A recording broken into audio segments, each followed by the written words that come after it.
तो hello guys, welcome to my YouTube channel. तो मैंने आज चूड़ी वाला बॉक्स मंगाया, तो चलिए आपको दिखाते हुए कैसा है। तो देखिए, ये ऐसा कुछ है। तो डिज़ाइन देखिए, फूल वगैरह बनाया हुआ है और ऐसा लॉक है इसमें।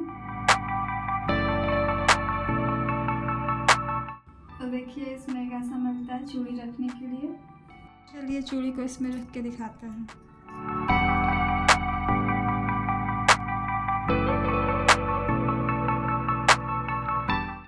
देखिए फ्रेंड्स, कितना अच्छा लग रहा है इसमें चूड़ी रखने से।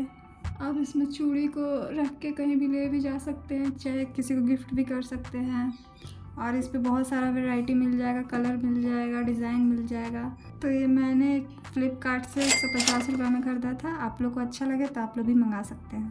तो गाइस, आपको कैसा लगा ये प्रोडक्ट आप लोग ज़रूर बताइएगा कमेंट करके। और मेरे चैनल को सब्सक्राइब नहीं किया तो चैनल को सब्सक्राइब कर दीजिएगा। Thank you.